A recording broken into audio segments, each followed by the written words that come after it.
Hi friends, இன்றைக்கி என்ன ரெசிபின்னு பார்த்தீங்கன்னா, சூப்பரான கல்யாண வீட்டு உருளைக்கிழங்கு வறுவல் தான். வாங்க சிம்பிள் அண்ட் ஈஸியாக எப்படி செய்யலாங்க பார்க்கலாம். அதுக்கு முதல்ல எண்ணெய் ஊற்றி கடுகு போட்டு வெங்காயத்தை போட்டு நல்லா வதக்கிக்கோங்க. கருவேப்பிலையும் சேர்த்துக்கலாம். இதையும் சேர்த்து நல்லா வதக்கிக்கலாம். இதை வதக்கின பிறகு நான் பார்த்திங்கன்னா பூண்டு, சோம்பு, வெங்காயம் இதெல்லாமே அரைச்சி போட்டிருக்கேன். பாதி பூண்டு முழுசாகவும் இதில் சேர்த்துருக்கேன். இதுவும் நல்லா வதங்கின பிறகு தக்காளி சேர்த்துக்கலாம். தக்காளியும் பூண்டு இதெல்லாமே நல்லா வதங்கி வரணும். சோம்போடைய பச்சை வாசனை போகிற அளவுக்கு வதக்கிக்கோங்க. இப்போ இதுக்கு தேவையான மிளகாய்த்தூள் சேர்த்துக்கலாம். கலருக்கு வேணும்னா நீங்கள் காஷ்மீரி மிளகாய்த்தூள் சேர்த்துக்கோங்க.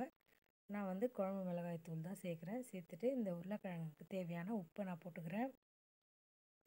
நல்லா தொக்கு மாதிரி நல்லா வதங்கி எண்ணெய் பிரிஞ்சு வந்தோடனே நம்ம வேக வச்சுருக்க உருளைக்கிழங்கை இதில் சேர்த்துக்கலாம்.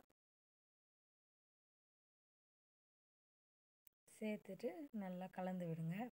சிம்மிலேயே வச்சு வதக்குனிங்கன்னா நல்லா சூப்பராக எண்ணெய் பிரிஞ்சு மொறு மொறுன்னு சூப்பரான உருளைக்கிழங்கு வறுவல் தயாராகிடும்.